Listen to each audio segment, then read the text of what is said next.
You are standing in the break room at your office, pouring a cup of coffee. A coworker walks in, spots you, and immediately smiles. They congratulate you on a massive promotion you just received or a highly competitive award you just won. You worked late nights for months to achieve this. You sacrificed your weekends. But the moment the words of praise hit the air, your chest tightens. Your mind scrambles for a way to deflect. You force a nervous laugh, look down at your shoes, and say, "Oh, it's not a big deal, really. I think they just needed to fill the quota. Anyone could have done it."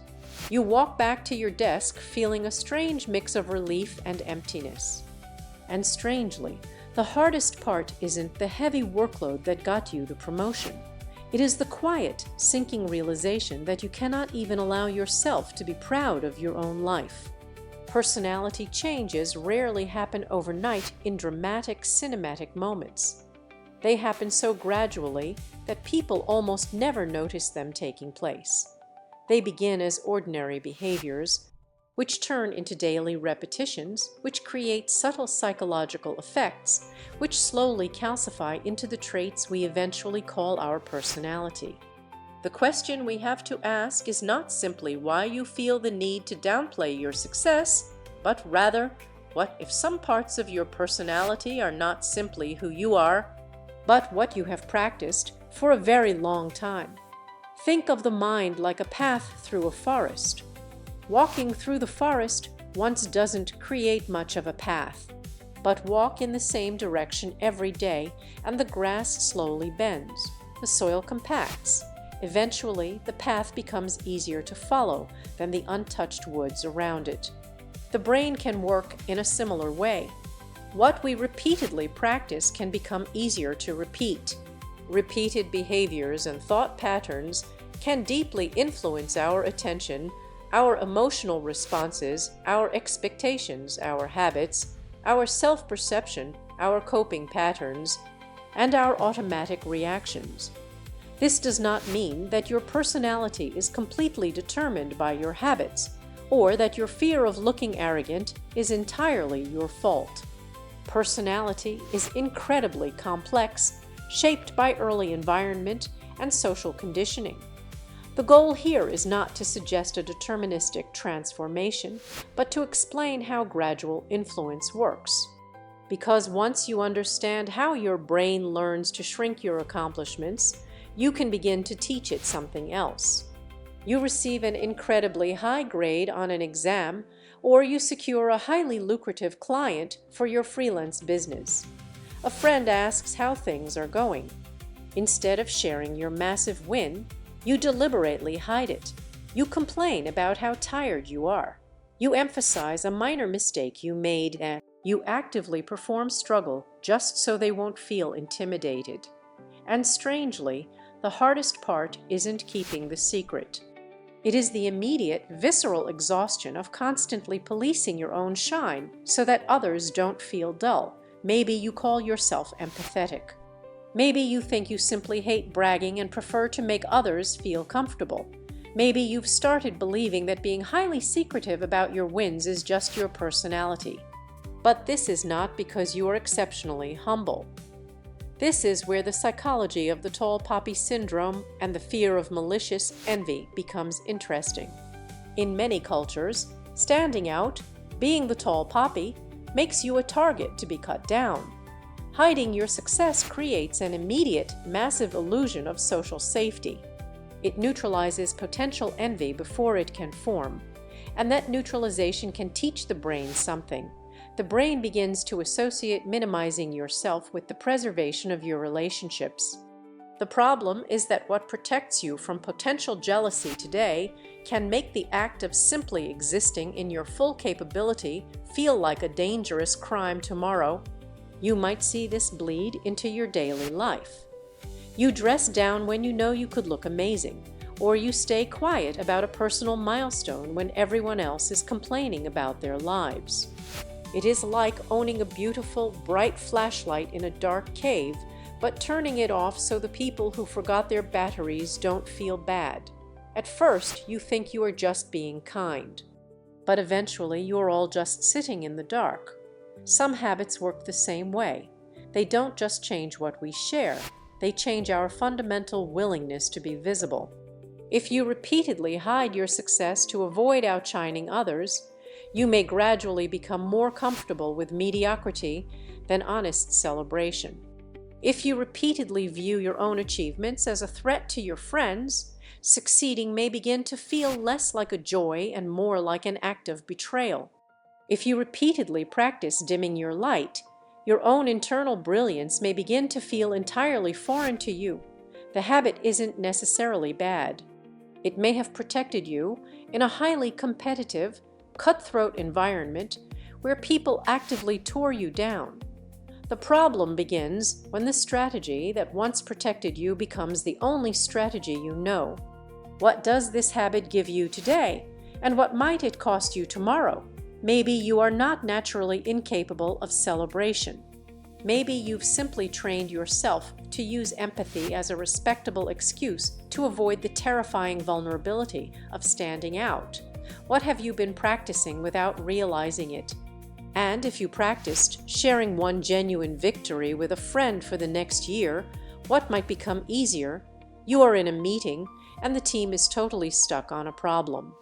You see the solution clearly. It is innovative and effective. You raise your hand to speak. But before you pitch the idea, you instinctively add a buffer.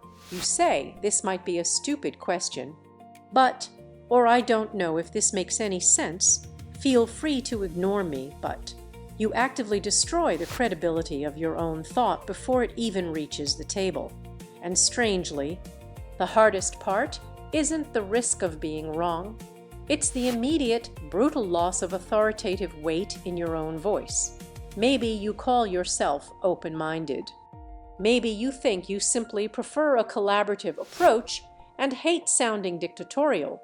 Maybe you've started believing that being overly cautious in your speech is just your personality. But this is not because you naturally lack conviction. This is where the psychology of preemptive self-rejection and the softening of social friction becomes profoundly relevant. Stating a firm idea invites direct criticism. Prefacing your idea with an apology creates an immediate protective cushion against rejection. If they hate the idea, you already said it was stupid. And that cushion can teach the brain something. The brain begins to associate self-doubt with intellectual safety. The problem is that what softens the blow of criticism today can completely destroy your ability to command respect tomorrow. You might find yourself putting the word just in every email you write, or ending statements with an upward inflection so they sound like questions. It is like handing someone a beautifully wrapped gift and telling them it is probably full of garbage. At first, you think you are just managing expectations. But eventually, people start throwing your gifts away without opening them. Some habits work the same way. They don't just change how we speak. They change how we define the inherent value of our own thoughts. If you repeatedly apologize for your ideas to avoid sounding arrogant, you may gradually become more comfortable with submission than authority. If you repeatedly label your thoughts as stupid before sharing them, trusting your own intellect may begin to feel less like a right and more like a dangerous overstep. If you repeatedly practice watering down your convictions, speaking your truth with power may be lost to you forever. The habit isn't necessarily bad. It may have saved you from ridicule when you were learning how to navigate complex social hierarchies. The problem begins when the strategy that once protected you becomes the only strategy you know. What does this habit give you today? And what might it cost you tomorrow? Maybe you are not naturally hesitant. Maybe you've practiced preemptively rejecting your own intelligence so no one else gets the satisfaction of doing it first. What have you been practicing without realizing it? And if you practiced stating your ideas without a single apology for the next year, what might become easier? Notice what is happening here. None of these behaviors look powerful. They look like kindness. They look like humility. That's precisely why they are powerful. The things that shape us are not always dramatic. Sometimes they are the things we repeat so often, disguised as virtues, that we stop noticing them entirely. By this point, you might be noticing something uncomfortable. Most of these behaviors, the hiding, the apologizing, the deflecting, don't feel like decisions anymore. They feel like you. That's the strange thing about repetition. At first, you choose the behavior. Eventually, the behavior can begin choosing for you. But a habit can influence your personality without defining your identity. Recognizing a pattern is not a reason to shame yourself. It is a reason to become more conscious of it. You walk into an event wearing an outfit that makes you feel incredible. You put effort into your appearance. Someone walks up to you and says, "Wow, you look absolutely amazing tonight." Instantly, your brain hits the panic button. You point to a stain on your shoe. You tell them you bought the shirt on clearance for $5. You aggressively tear down your own image. And strangely, the hardest part isn't the awkwardness of the interaction. It's the heartbreaking realization that you cannot let a kind word land on you without batting it away like a threat. Maybe you call yourself relatable. Maybe you think you're simply keeping things grounded and avoiding vanity. Maybe you've started believing that chronic self-deprecation is just an endearing part of your personality. But this is not because you're exceptionally modest. This is where the psychology of cognitive dissonance and the disruption of social equilibrium comes into play. If you secretly harbor feelings of inadequacy, a compliment directly contradicts your internal reality. Deflecting the compliment creates an immediate restoration of your familiar, low-stakes equilibrium, and that restoration can teach the brain something. The brain begins to associate rejecting praise with emotional stability. The problem is that what keeps your reality stable today guarantees that you will starve for validation tomorrow, even when it is freely offered. You might deflect praise about a meal you cooked by listing all the ingredients you burned, or reject gratitude for a favor by claiming it was no trouble at all. It is like someone tossing you a gold coin, and you immediately treat it like a burning hot coal, throwing it back at them. At first, you think you are just being modest. But eventually, people stop tossing you gold, and your pockets are completely empty. Some habits work the same way. They don't just change how we respond to praise. They change our fundamental capacity to internalize our own worth. If you repeatedly swat away compliments to avoid looking vain, you may gradually become more comfortable with self-rejection than genuine appreciation. If you repeatedly point out your flaws when people notice your beauty, accepting love may begin to feel humiliating. If you repeatedly practice rejecting positive feedback, feeling good about yourself may begin to feel like a trap. The habit isn't necessarily bad. It may have helped you survive in environments where self-worth was seen as a threat to others. The problem begins when the strategy that once protected you becomes the only strategy you know. What does this habit give you today? And what might it cost you tomorrow? Maybe you don't actually hate yourself. Maybe you've aggressively practiced using self-deprecation as a respectable excuse to avoid the terrifying vulnerability of being truly valued. What if some of the things you call your personality are simply patterns that have been repeated long enough to feel permanent? What have you been practicing without realizing it? And if you practiced simply looking someone in the eye and saying thank you for the next year, what might become easier? You achieve a massive multi-year goal. You graduate, you buy a house, or you finally launch your business. When people ask you how you did it, you refuse to take credit. You tell them it was all luck. You say you were just in the right place at the right time. You credit the universe, your team, or sheer coincidence. And strangely, the hardest part isn't the false humility. It's the terrifying suspicion that because you believe it was just luck, you have absolutely no idea how to ever succeed again. Maybe you call yourself grounded. Maybe you think you're simply acknowledging the reality of privilege and circumstance. Maybe you've started believing that externalizing your success is just your personality. But this is not because you naturally lack agency. This is where the psychology of the external locus of control and the imposter phenomenon reaches its absolute peak. Claiming your success means taking responsibility for your own power. Attributing it to luck creates an immediate, massive escape from the burden of competence. And that escape can teach the brain something. The brain begins to associate powerlessness with safety from expectations. The problem is that what protects you from the pressure of maintaining success today completely divorces you from your own resilience tomorrow. You might attribute a hard-earned physical transformation entirely to good genetics, or credit your survival of a crisis to mere chance rather than your own grit. It is like personally building an entire house with your own two hands, and when someone compliments the architecture, you thank the hammer. At first, it feels like grace. But eventually, you forget that you are the builder. Some habits work the same way. They don't just change how we narrate our success. They change how we define our own capability to survive the future.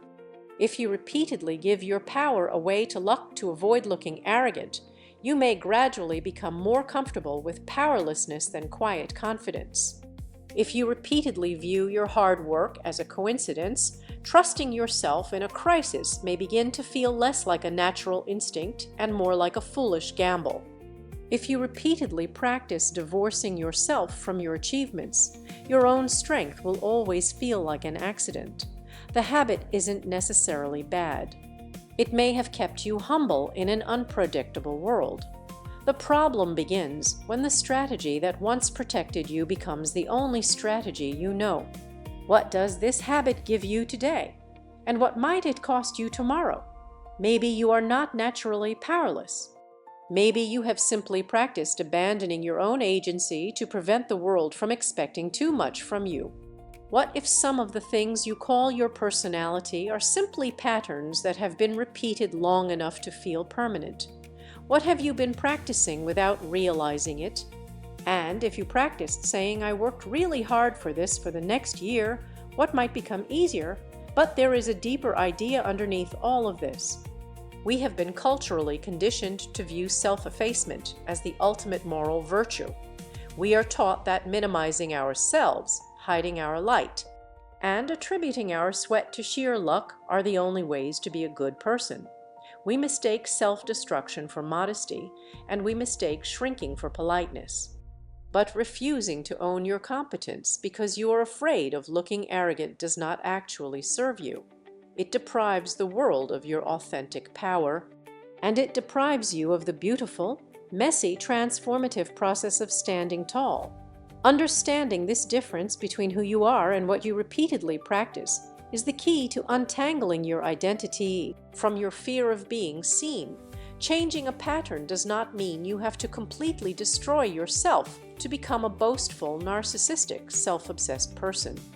It does not mean you have to become arrogant or blind to your privileges. It simply means giving yourself more choices.